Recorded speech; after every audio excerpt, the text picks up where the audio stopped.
Magandang tanghali po. Oras na para sa maiinit na balita.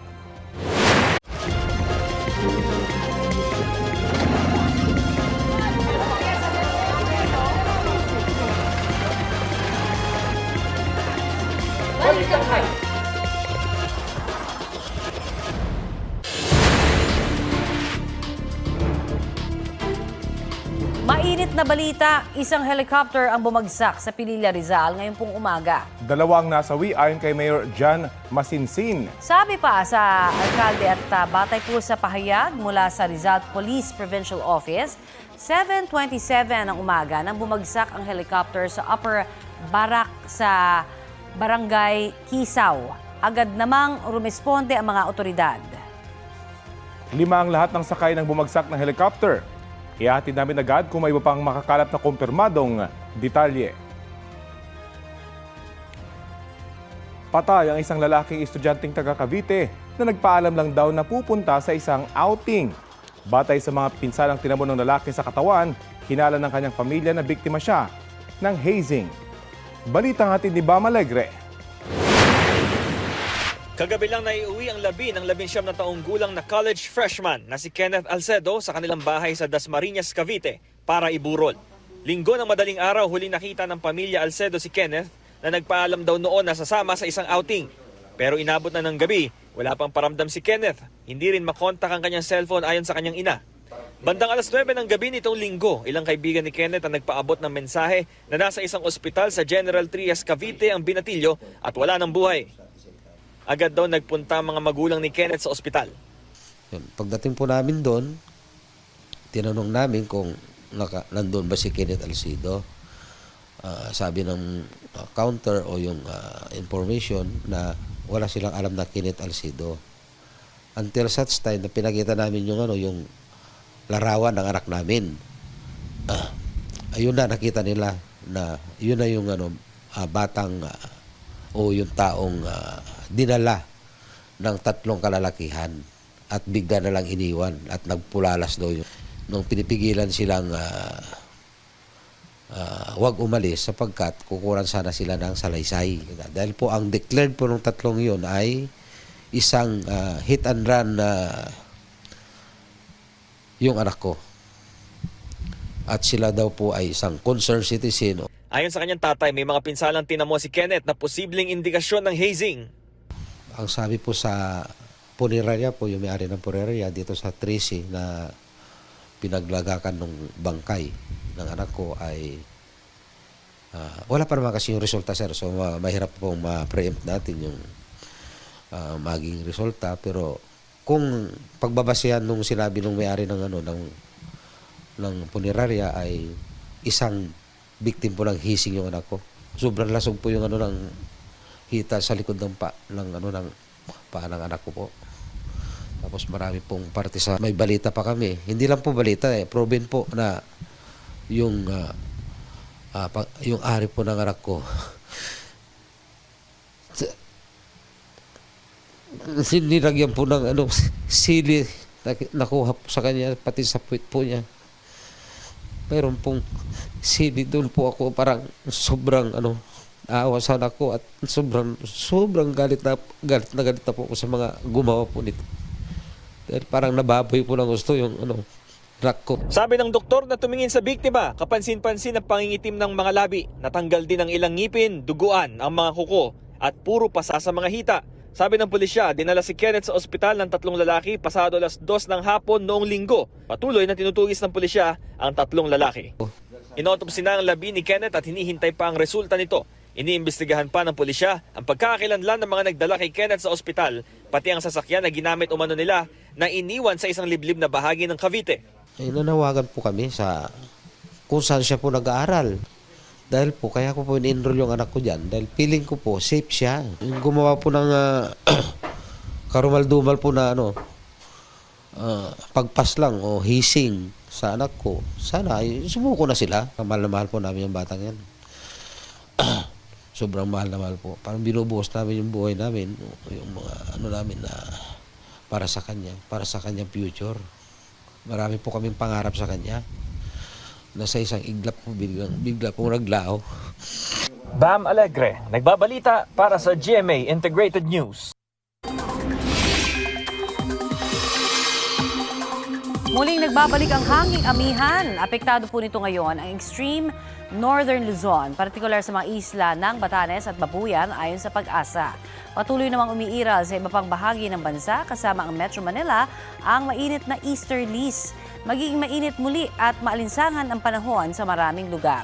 Ayon sa Pag-asa, posibleng umabot sa 41 degrees Celsius ang heat index ngayong araw sa Coron, Palawan at Dumanga sa Iloilo. 40 degrees Celsius naman sa Dagupan, Pangasinan, Iloilo City, La Carlota, Negros Occidental at sa Zamboanga City. Dito po sa Metro Manila, posible namang umakyat hanggang 36 degrees Celsius ang heat index, partikular na sa Pasay. Kahit mas mainit ng panahon ang inaasahan, mga kapuso, maging alerto pa rin po sa mga panandaliang ulan o kaya'y local thunderstorm. Sa mga susunod na oras, posibleng ulanin ang ilang bahagi ng Northern Luzon, Palawan at Mindanao base sa rainfall forecast ng Metro Weather. Pinilahan ng mga motorista ang ilang gasolinahan bago po ang pagpapatupad ng big-time oil price hike ngayong araw. Humabol sa pagpapakarga kaninang umaga ang maraming motorista sa ilang gasolinahan sa Quezon City. Gayon din po sa Marikina. Sa Lipa, Batangas, marami ang nagpa-full tank ng mga produktong petrolyo sa mga gasolinahan simula kagabi. Sa isang gasolinahan sa Coronadal, South Cotabato, kahapon, mahaba rin po ang naging pila. Sabi ng ilang gas pump attendants, marami ang nagpa-full tank. Samantala, kinundi na at nanawagan ang grupong Piston na itigil na ang nagpapatuloy na gulo sa pagitan ng Iran, Amerika at Israel. Isa raw itong malaking banta sa transport workers sa Pilipinas at sa milyong-milyong pamilya ng overseas Filipino workers. Ayon naman sa Department of Energy, posibleng maramdaman ang epekto ng gulo sa Middle East sa pagtaas ng presyo ng petrolyo sa Pilipinas sa susunod na linggo. Patuloy raw ito minomonitor ng kagawaran. Simula naman ngayong araw, 1 peso and 90 centavos ang taas presyo sa kada litro ng gasolina. 1 peso and 20 centavos naman sa diesel, habang 1 peso and 50 centavos sa kerosene. Sumalpok ang motorsiklong yan sa likod ng isang papalikong truck sa Minglanilla, Cebu. Patay ang rider na nagtamo ng matinding sugat sa ulo. Nagpapagaling naman sa ospital ang angkas niya. Nasa kustodiya ng pulisya ang driver ng truck na posibleng sampahan ng reklamong reckless imprudence resulting in homicide and physical injury with damage to property. Wala siyang pahayag. Kritikal ang isang lalaki matapos malapitang barilin sa ulo sa Las Piñas. Suspect ang kanyang kapwa tindero sa palengke. Balitang hatid ni Jomer Apresto. Huminto sa gilid ng kalsada ang dalawang lalaking yan sa Kanaynay Road, Barangay Manuyo 2 sa Las Piñas City pasado alas 7 kagabi. Maya-maya, biglang bumunot ng baril ang lalaking nakasando at malapit ang binaril sa ulo ang biktimang naka-t-shirt na puti. Rumesponde ang ambulansya ng barangay na nagsugod sa ospital sa biktima. Ayon sa isang residente, inakala pa nila noong una na paputok lang ang umalingaw-ngaw sa kanilang lugar. Sobrang lakas po nun eh. Kasi pagsilip po namin nun, nakita ko po yung tricycle, may nakatumba na pong lalaki. Ilang minuto bago ang pamamaril, nakuhanan pa sa CCTV na napadaan sa tapat ng satellite office ng barangay ang sospek at biktima. Mahigit 100 metro lang ang layo ng barangay hall mula dito sa Kanaynay Road kung saan binaril ng sospek ang biktima bago siya tumakas papunta sa direksyon ng Parañaque City. Pumunta kaagad kami sa police station, tapos dumiritso kami doon. Dito ang tama. Tapos lumubo rito. Sabi ng barangay, blanco pa sila sa motibo ng pamamaril. Residente raw nila ang dalawa na parehong tindero at magkatapat lamang ang pwesto sa palengke. Patuloy na minomonitor sa ospital ang kondisyon ng biktima. Patuloy rin ang follow-up operation ng pulisya para mahuli ang sospek at malaman ang totoong motibo sa pamamaril. Jomer Apresto nagbabalita para sa GMA Integrated News. Ito ang GMA Regional TV News. Oras na para sa maiinit na balita ng GMA Regional TV. 2 rider ang patay sa Ilocos Norte sa magkahiwalay na insidente ng pagbangga sa Bacod. Sa bayan po ng Pasukin, na aksidente ang 18 anyos na estudyante sa pakurbadang bahagi ng kalsada sa Barangay Poblacion 2. Nagtamo siya ng iba't ibang sugat sa katawan. Ayon sa pulisya, nakainom at walang suot na helmet ang rider nang sumalpok sa bakod na ang motorsiklo niya. Idineklara siyang dead on arrival sa ospital. Dead on arrival din sa ospital ang isang rider na 56 anyos sa Pagudpud. Naaksidente siya sa pakurbada ring bahagi ng kalsada sa barangay Kaparispisan. Base po sa investigasyon, nawalan siya ng kontrol sa motor hanggang bumangga sa bakod at poste. Niyanig ng magnitude 4.8 na lindol ang Iloilo kagabi. Ayon sa PHIVOLCS, naitala ang epicenter niyan sa Guimbar. Intensity 4 ang naramdaman sa Iloilo City. Sa Iloilo Terminal Market, naglabasan agad ang mga tao. Naitala rin ang pagyanig sa iba pang bahagi ng Iloilo, pati sa mga karatig na probinsya ng Guimaras, Antique, Capiz at Aklan hanggang sa Negros Island. Tectonic earthquake ang nangyari ayon sa PHIVOLCS. Wala naman daw naitalang pinsala at wala pang inaasahang aftershocks.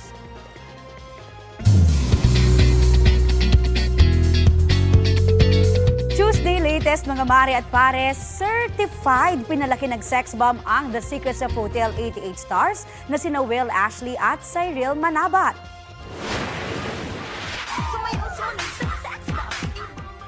From nonchalant to OA ang paghataw na ipinakita ni Will at Cyril sa dance video. As siblings sa series, may pa-shoutout pa sila sa kanilang nanay na si Sex Bomb Sunshine Garcia. And speaking of The Secrets of Hotel 88, napanood na sina Will at Cyril sa pilot episode nito kagabi. Pati na rin sina Mika Salamanca, Brent Manalo, Ralph De Leon at Bianca De Vera. Lumabas na rin sa episode kagabi sina River Joseph, Josh Ford, Esni Ranolio at Clarice De Guzman. Abangan ang The Secrets of Hotel 88, 9:35 p.m. sa GMA Prime at Kapuso Stream, habang ang replay nito ay 11:25 p.m. dito sa GTV.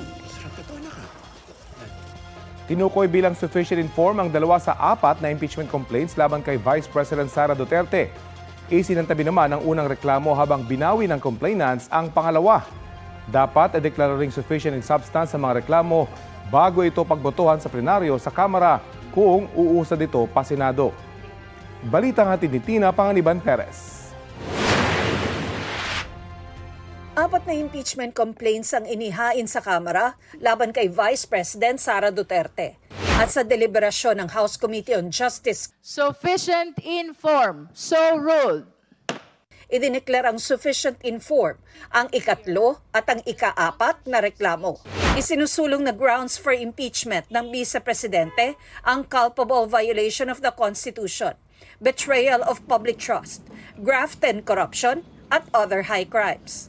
Nakabase ito sa umano'y maling paggamit ng confidential funds ng Office of the Vice President noong 2022 at 2023 at Department of Education noong 2023. Umano'y panunuhol sa mga opisyal ng DepEd.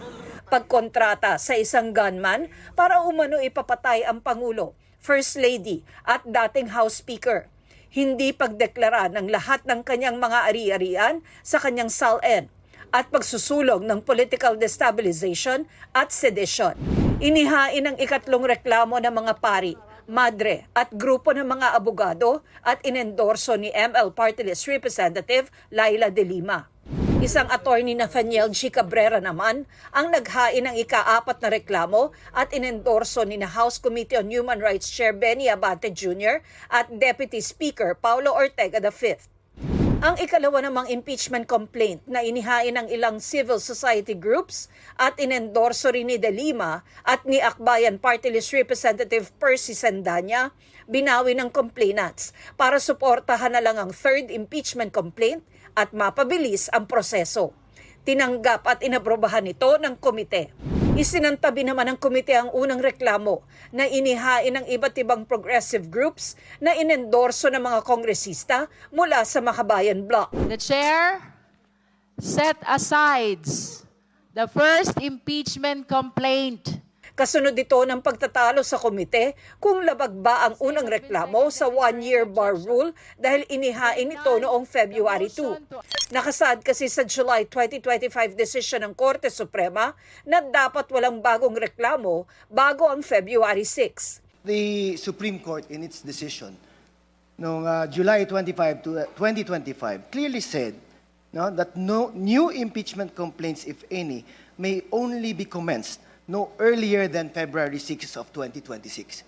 Pero matapos ang inilabas na desisyon ng Korte Suprema na pinal na nagbasura sa apela noon ng Kamara, sabi ng ilang mambabatas, nagbago ang pagtutuos ng one-year bar rule dahil sa binagong kahulugan ng session days. It has elapsed either February 15 or January 30. February 2 is therefore a correct timing to file the decision, to file the complaint. Let me emphasize the word used by the Supreme Court. May only be commenced. No? So ang punto po natin dito ay gumagamit ng bagong lengguwahe ang Supreme Court.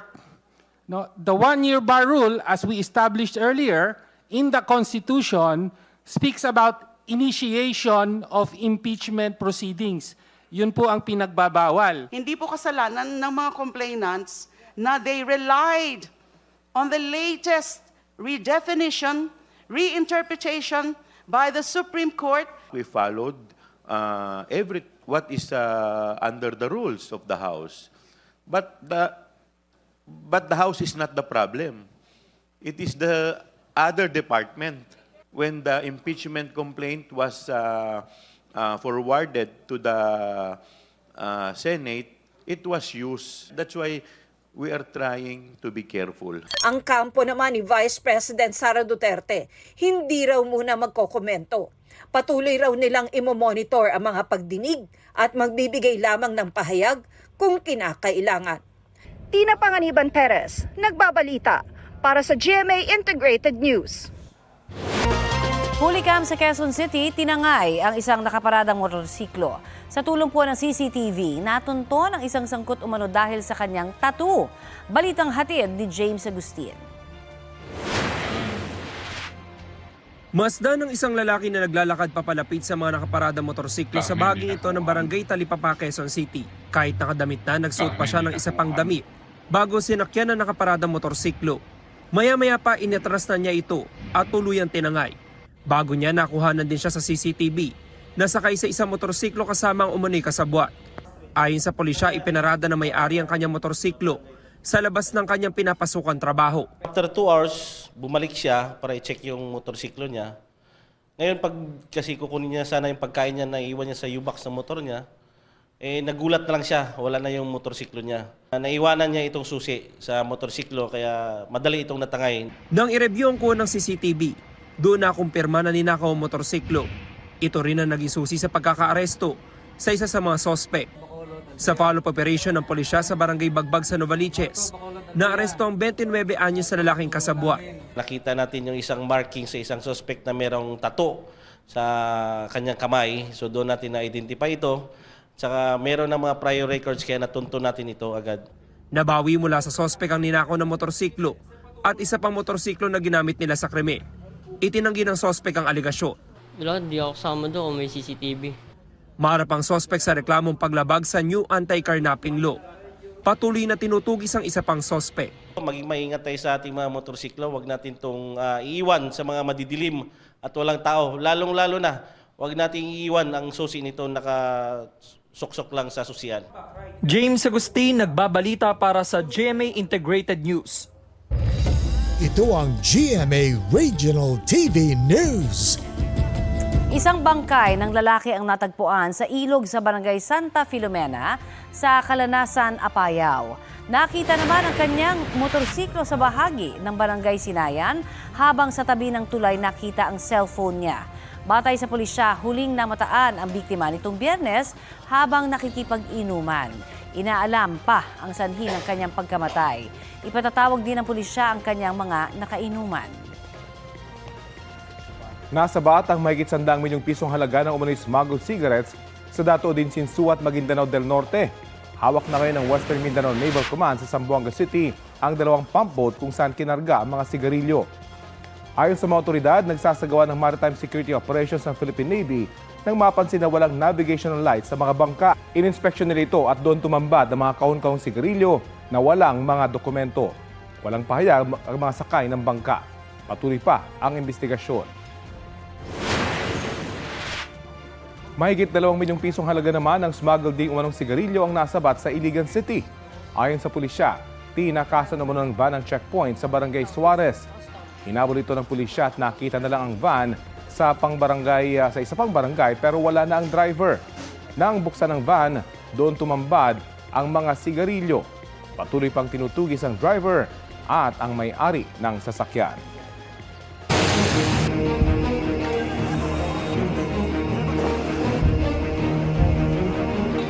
Update po tayo sa sitwasyon sa United Arab Emirates sa gitna ng tensyon sa Middle East.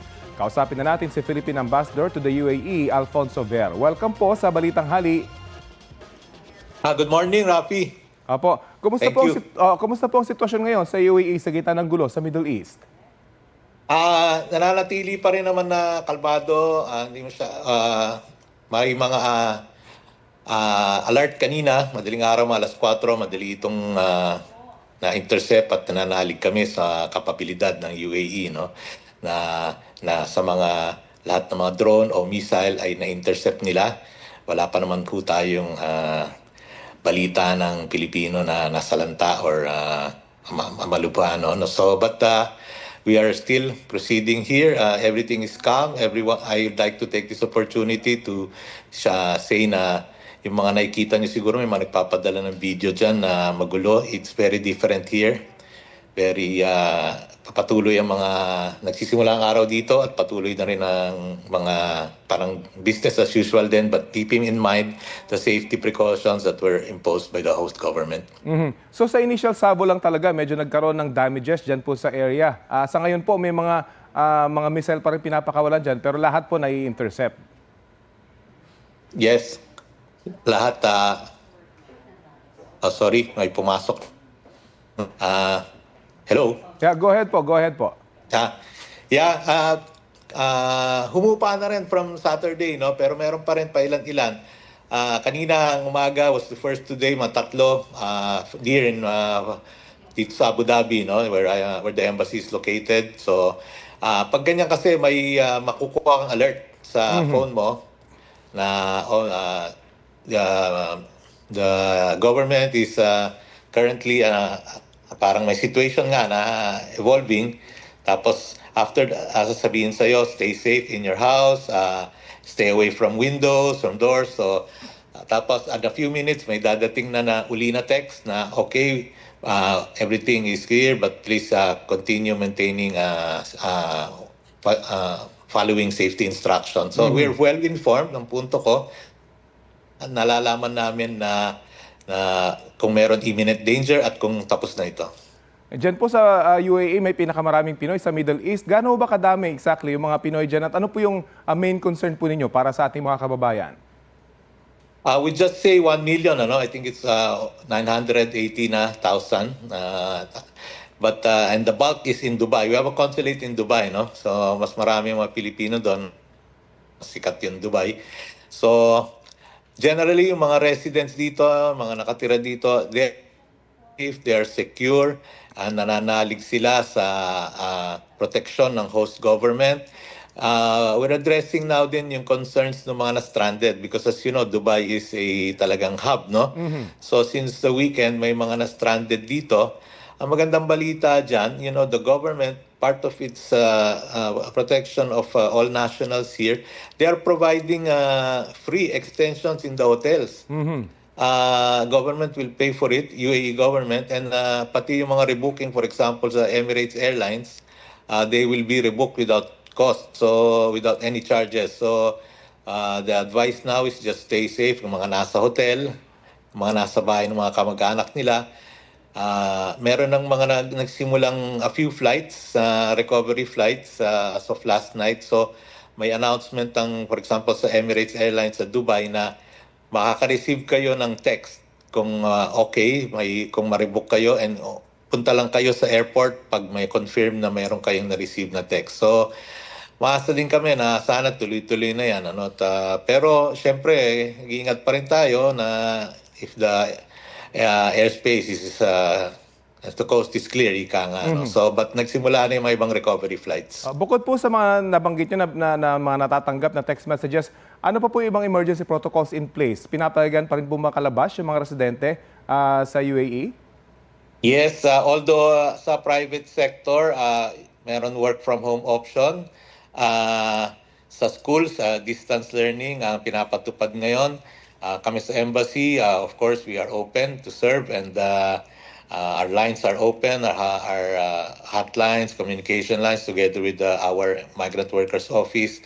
Nakapost yan sa aming advisory, and thank you rin for this opportunity para sabi ko rin na remind ko rin yun na sundin po natin ang mga patakaran ng UAE government. Inaalagaan po tayo dito, hindi po tayo kailangan magpanik, at yun nga lang po yung mga drones at yung mga missiles talagang intercepted ulit yan, wala pang tinatamaan, walang major installation, walang nasalanta, no? We have one report of a Filipina, nakausap ko siya kahapon, very minor injuries, nakaapak ng bubog. She was treated on site and sent home, and she's now back with her employer, and just that's the yun lang, kasi nagtakbo ng konti, nakaapak yata ng bubog. So she's safe now. Meron po ba kayo impormasyon kung ano talaga yung mga target dyan po sa UAE, particular sa Dubai, at may mga pinapaiwas ba kayong lugar para sa ating mga kababayan? Dito sinasabi, of course, sa merong mga US base kasi dito, no? So as early as Sunday, nakausap ko na yung mga iba nagtatrabaho doon, pinauwi na sila, at pinalayo na rin sa mga areas, no? So hindi naman ganun kalaki ang mga US based din dito, at hindi pa tinatamaan at nai-intercept naman sila. So generally safe pa rin. Yun lang kasi kuminsan na malakas ang dagundong sa ere, no, sa ipapawid, kumbaga kung may nai-intercept na drone. Kasi may nag-explain nga, kasi parang mas malakas kasi yung kargang eksplosibo ng drone plus yung nag-intercept na parang doble bale, no? And it happens sa himpapawid, so mas thin yung air or something. So nadodoble yung sound, no? Tsaka na mas madaling mag-spread yung shockwave. But importante, na-intercept sa himpapawid, no? Ang kailangan bantayan natin doon, yung debris. Kasi pag na-intercept na, wala nang guidance, saan na lang babagsak yun. Kaya yun ang kailangan bantayan. So hopefully wala pa naman nababagsakan na matindi, no? Yung nangyari nung Saturday, yung sa isang hotel, natamaan na yun. Kumbaga, debris yun na naligaw na kasi na-intercept na nga. So mabilis naman nilang natugunan yon. The fire was put out in an hour. Tapos there were only 4 injuries at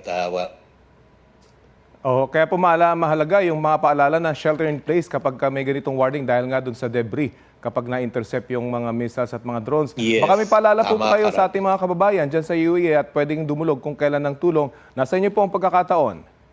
ito po, nananawagan uli kami. Ang aming contact numbers ay kasalukuyan na marami na kaming nare-receive. No? We're just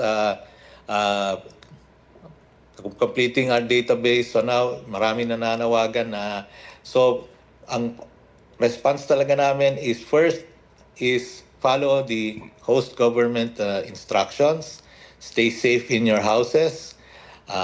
Kasi wala naman mga bomb shelter dito, harapan sa Israel, no?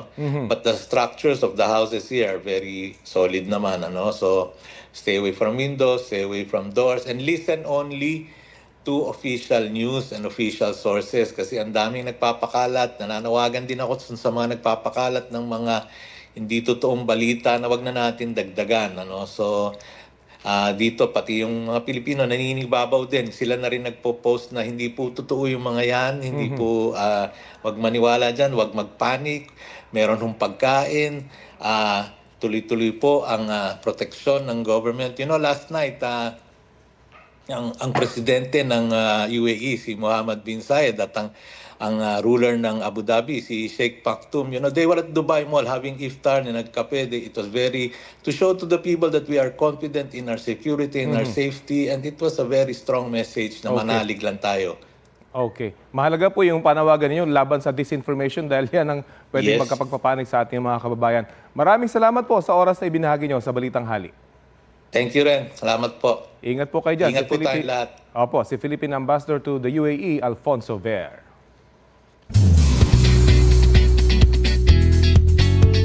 Kilig overload ang hatid online ng special birthday message ni Sparkle actor Ruru Madrid para sa girlfriend niyang si Encantadia Chronicles Sangre star, Bianca Umali.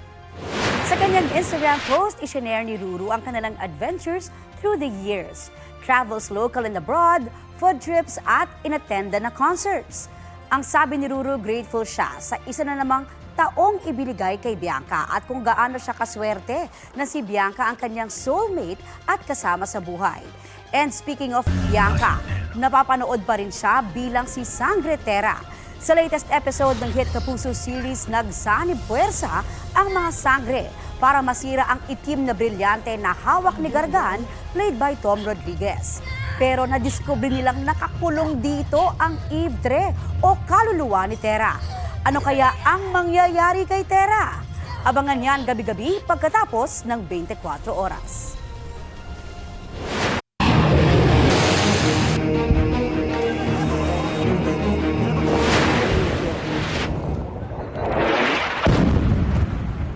Habang nasa kalsada ang ilang taga-Tyre, Lebanon, biglang bumagsak ang isang airstrike sa mga gusali roon. Dahil dyan, napatakbo palayo ang mga tao para maiwasan ng debris mula sa gusali. Isa yan sa mga airstrike na pinabagsak ng Israel sa iba't ibang bahagi ng Lebanon bilang pagganti sa pag-atake ng grupong Hezbollah. Umatake kasi ang Hezbollah bilang kanila namang ganti sa Israel dahil sa pagpatay sa Supreme Leader ng Iran. Sa Beirut, ilang pagsabog din ang bumulabog sa mga residente. Ayon sa Israel, target nila ang leader ng Hezbollah. Mahigit 30 na ang namatay sa Lebanon ayon sa isang opisyal ng health ministry roon.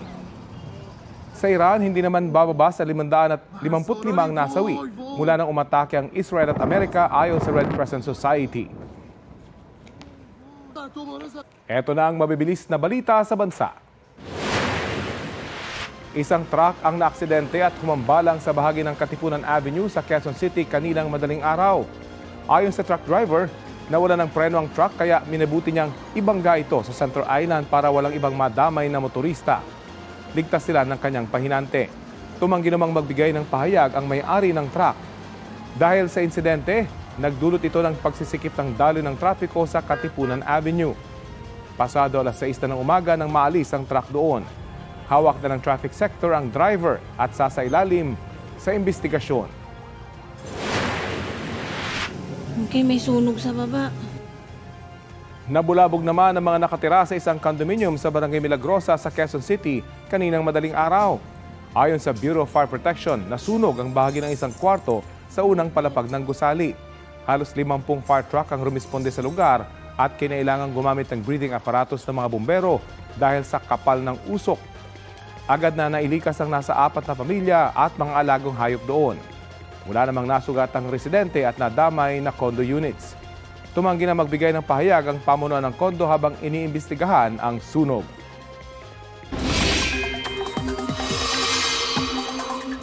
Mga kapuso, may masasaksihan po mamayang gabi na total lunar eclipse. Nangyayari po ang total lunar eclipse kapag ang anino ng Earth o mundo ay pansamantalang tumatakip sa liwanag ng buwan. Ayon sa Pag-asa, lilitaw ang buwan bago mag-alas 6 ng gabi. Sa mga sandaling iyon ay nagaganap na po ang partial eclipse pero hindi natin ito makikita. Magsisimulang makita ang pagdilim ng buwan pasado alas 7 ng gabi. Magaganap po ang maximum eclipse pasado alas 7:30. Bukod sa Pilipinas, masasaksihan din ang total lunar eclipse sa East Asia, Australia, Central Pacific at malaking bahagi ng Amerika. Dito sa ating bansa, tatagal ng halos 1 oras ang eclipse.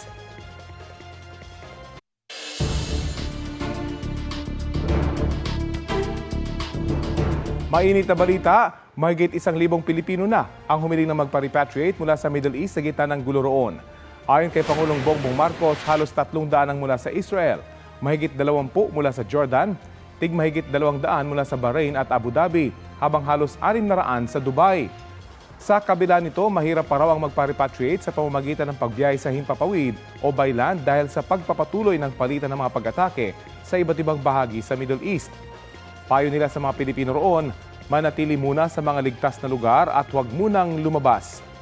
Makinig din daw sa payo ng mga lokal na otoridad. Patuloy naman daw ang kanilang pag-monitor sa sitwasyon. Para maging mas maginhawa para sa kanila, kumuha tayo ng nakipag-usap tayo sa mga iba't ibang hotel na malapit doon sa bomb shelter, na doon sila muna. Doon sila muna pumunta, doon sila muna. At pagka may air raid alarm, tumakbo muna sila sa bomb shelter. Samantala, tiniyak naman ni Pangulong Marcos na may sapat na supply ng produktong petrolyo ang bansa. 50 hanggang mahigit 60 araw na raw ang natitirang stockpile ng Pilipinas sa iba't ibang produktong petrolyo. Pinaghahanda na rin daw ng pamahalaan ang pamamahagi ng fuel subsidy sa transport at agri-sector.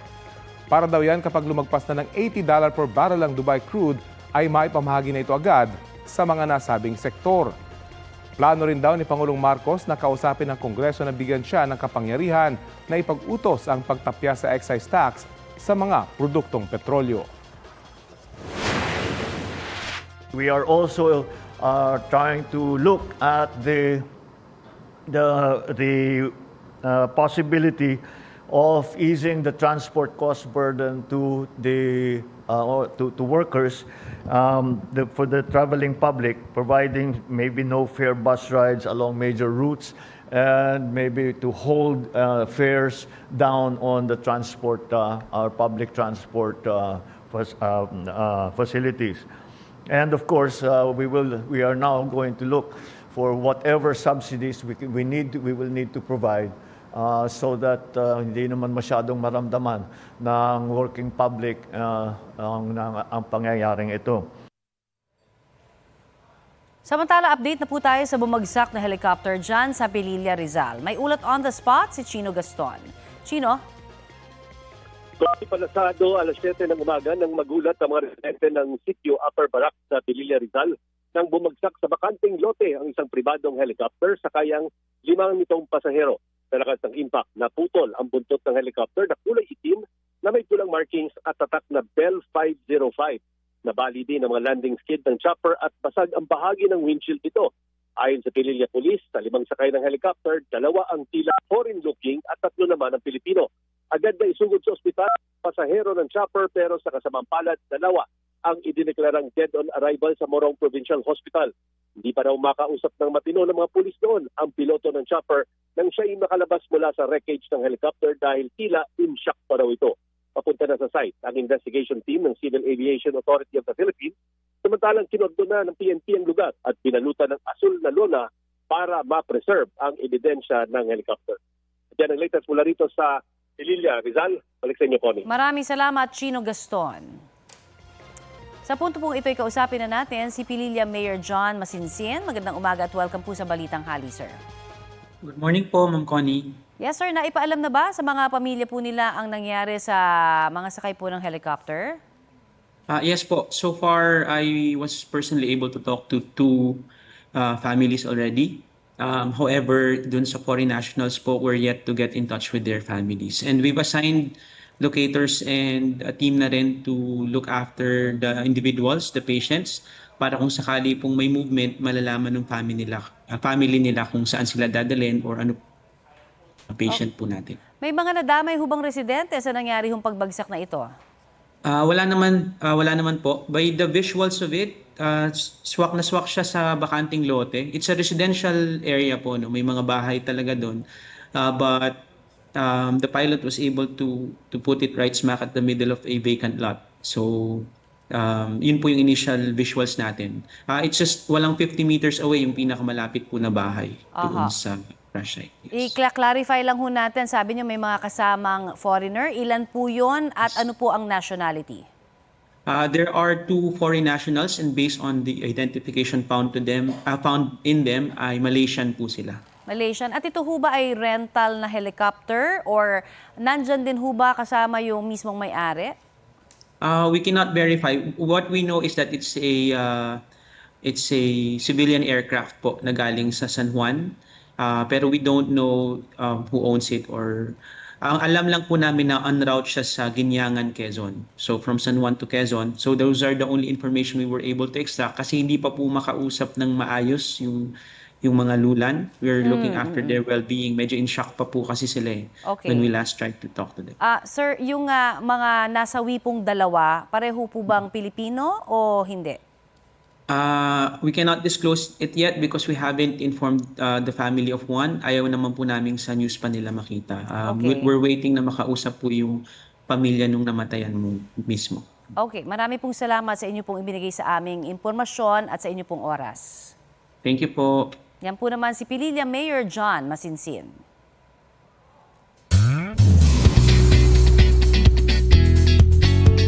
After bumisita ni Kapuso Big winner Caprice Cayetano, sina PBB Celebrity Collab second big placers Heath Hornales at Crystal Mejes ang bumisita sa unang hirit this morning. Ano nga ba ang tumatakbo sa isip nila noong big night? Tumatakbo po sa isip ko po noon is parang, at the time I was really thankful na umabot po ako ng big night. And parang seeing all my fans po yelling my name, I was already happy with that. And I was just praying na, I was just really thankful po. So I was just parang thanking God po the entire time po. Nung kaming apat na lang po talaga, I wasn't really expecting my name na matawag po or hindi matawag para sa last place for the Big Four, which is the big winner. I was just so happy po. Like, sobrang saya ko lang po talaga na nakita ko po yung mga fans ko doon and then nag-effort po sila sa mga tarpaulins nila, banners nila, LED lights nila. So doon pa lang po panalo na. Ibinahagi rin ni Crystal na nagplano sila ng catch-up ng kanyang Tres Marias na sina Eliza Borromeo at Carmel Collado na nabuo sa loob ng bahay ni Kuya at naging support system niya. Super close na rin daw sila ni Kapuso Big winner Caprice Cayetano na naging bonding ang paglalaba. Si Heath naman naging close kay kapamilya fourth big placer Miguel Vergara. More than their looks and charms, ipinakita rin ni na Crystal at Heath ang kanilang pinag-usapang talents na naipakita sa loob ng bahay ni Kuya. Si Crystal nag-ala primera kontrabida sa kanyang acting, habang si Heath nangharana at ipinarinig ang self-composed song na Coffee Shop.